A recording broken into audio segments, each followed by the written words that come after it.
ফলের সাথে কিসের দুশ্মনী মানুষের, এত কিসের শত্রুতা, মানুষে বিভেদ হতেই পারে, কথা কাটাকাটি হতে পারে, তার জন্য যে একটা ফল কেটে ফেলবে এটা তো মানুষের কাজ নয়। যে বা যাহারাই করুক কাজটা খুব অমানসিক কাজ করে, সেটা তার যেন দৃষ্টান্তমূলক শাস্তি হওয়া উচিত।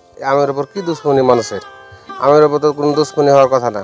এগুলো হাঁসের কাটা এবং রাতে কাটা হয়েছে। সামনে আর কিছুদিনের মধ্যেই কিন্তু আমরা আমগুলা বিক্রি করতে পারতাম। এখন এই আমটা পরিপক্ক না হতে গেলে তো আমরা বিক্রিও করতে পারবো না, সেহেতু ক্ষতিটা আকাশ সমান। মানে এটা আপনার মানে বোঝানো সম্ভব না আর কি। আমগালা তো কদিন পর পাকতো, কারণ আমগালার সাথে কি হবে, নিজস্ব কথা কইলে তো কি হয়েছে না হয়েছে, আমগালা কাটি দিতে ফেলতে সব। এখানে আমার একজনের সাথে ছাগল নিয়ে একটু ঝামেলা হয়েছে। জাস্ট ছাগল বাগানের ভিতর ঢুকে যায়, ছোট ছোট গাছ।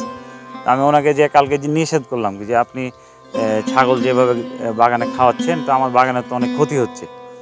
ওকে যে বকাচকা করে আসলাম এবং ছাগলটা দিয়ে আসলাম।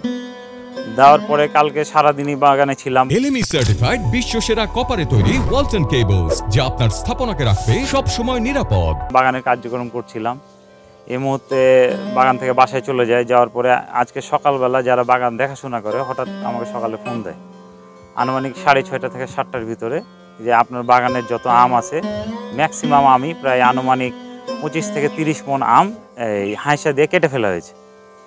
হাঁসা দিয়ে কেটে ফেলার পরে এই খবর শোনার পরে আমি তাড়াতাড়ি চলে আসি। আসার পরে আপনার বাগানে এসে দেখি যে আসলে আমার বাগানের ম্যাক্সিমাম আম ওভাবে কেটে ফেলেছে।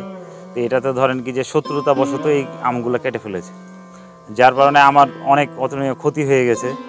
এবং বিষয়টা নিয়ে আমি এলাকার মানুষের সাথে কথা বললাম এবং প্রশাসনেরকেও জানালাম। প্রশাসনের কাছে আমার অনুরোধ যে এরকম ক্ষতি যেন আর কোনো কৃষকের না হয়। 19টার মতো আমের গাছ এবং 19টা আমের গাছের সব আমি এই যে দেখা যাচ্ছে ম্যাক্সিমাম গাছের আমেরই আপনার নিচ দিকের আম সব কেটে ফেলা হয়েছে। এবং কি এই আমগুলা মানে এখন বর্তমানে যে পরিপক্ক হয় নাই, একদম পরিপক্ক হয় নাই, আমগুলোকে সবই যেভাবে কেটে ফেলা হয়েছে।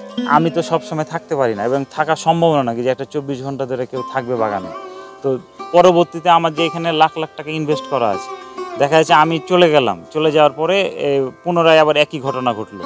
বা দেখা যাচ্ছে আমি রাত্রেবেলা এখান থেকে বাগান থেকে যাচ্ছি, রাস্তায় আমার কোনো ক্ষতি হলো, এরকম হওয়ারও সম্ভাবনা আছে। এবং আমাদের চাঁপাইনবাবগঞ্জে যেহেতু আমের রাজধানী, আমাদের এরকম ক্ষতি কিন্তু আরও কিছু বাগানে মানুষের করছে।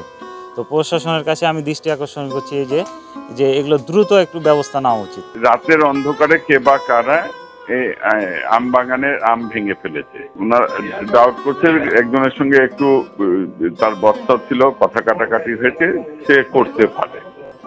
এই অভিযোগের উপরে আমি লোক পাঠাই, তদন্ত সাপেক্ষে ব্যবস্থা নেব। যদি এমন হয় যে মামলা করার মতো তাহলে মামলা করবো, যদি মামলা না প্রসিকিউশন দেবো।